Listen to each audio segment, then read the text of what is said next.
Have you ever wondered who's actually calling the shots on what the next generation of AI chips or smartphone processors can do? Well, that's the Semiconductor Product Manager, and it's one of the most critical and honestly most challenging roles in all of tech. In this explainer, we're going to unpack the entire toolkit you need to not just land this job, but to really thrive in it. This quote, it absolutely nails the heart of the role. See, it's not about the technical specs by themselves. A product manager's real job is to answer the big business questions. Who's going to buy this thing? Why do they desperately need it? And how does this tiny piece of silicon solve a huge real-world problem? So here's our game plan for today. First, we'll get into what it means to be a silicon strategist. Then, we'll open up the core toolkit every PM needs. We'll follow a chip's journey from a simple idea all the way to launch, figure out how to navigate the complex world around it, and then we'll finish with the exact strategies you need to absolutely ace that interview. Okay, let's dive right into section 1, the silicon strategist. Who is this person really, and what makes them so indispensable in the crazy competitive world of semiconductors? I want you to think of the semiconductor PM as the CEO of the chip. Seriously, they own the vision, the strategy, the whole shebang.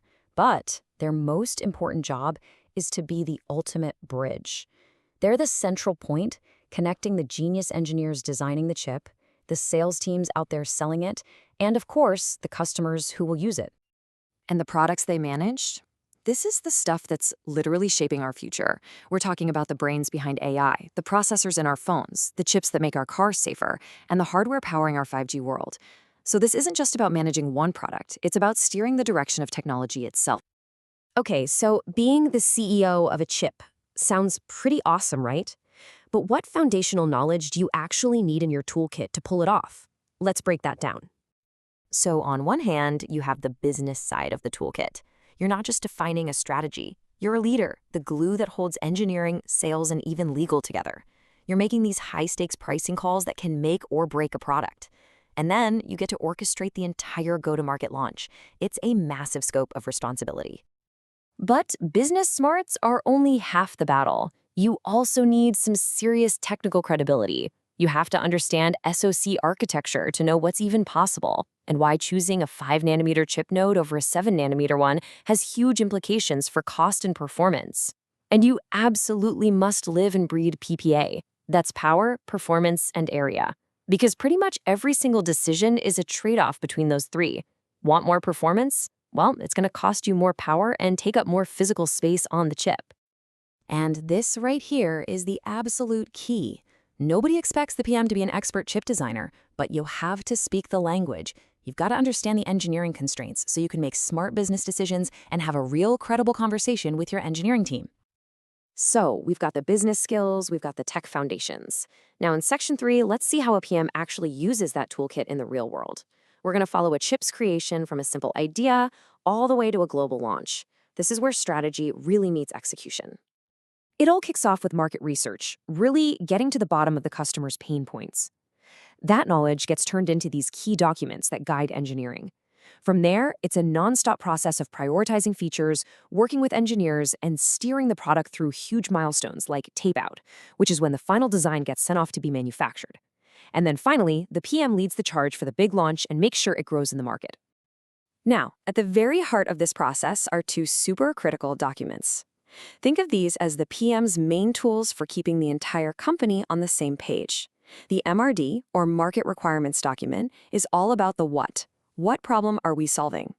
The PRD, the Product Requirements document, then translates that into the how, the specific features engineering needs to build to solve that problem.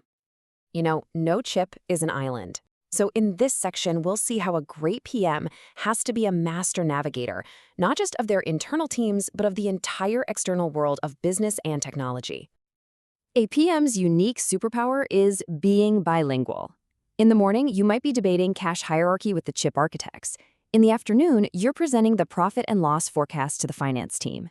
You are that essential translator, making sure everyone is running towards the same finish line. And you have to do all this across incredibly diverse and complex markets. Whether you're building a chip for AI, phones, or cars, you have to have a deep empathy for your customer. What are the unique problems for a big car manufacturer versus a giant cloud company?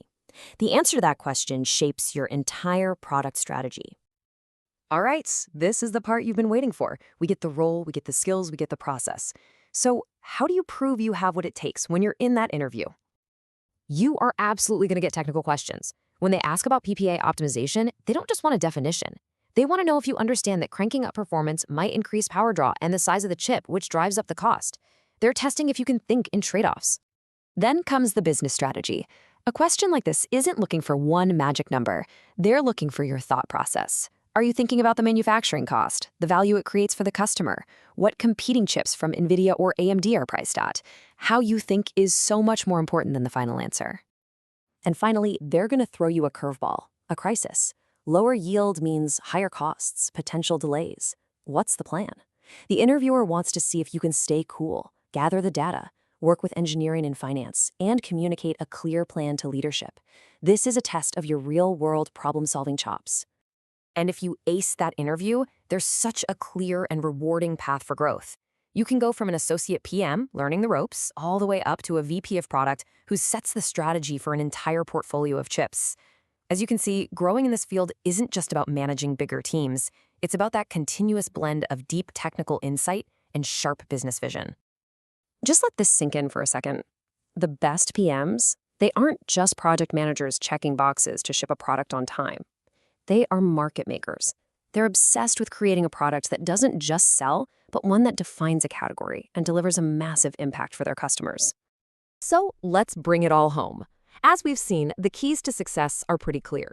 You have to speak both languages, tech and business. You have to build that intuition to manage those tough engineering trade-offs. And as you're planning out your product's future, you can't just be thinking about the chip you're launching today. You need to be thinking about the one after that and the one after that. That's the real challenge and, honestly, the thrill of being a semiconductor product manager. So are you ready?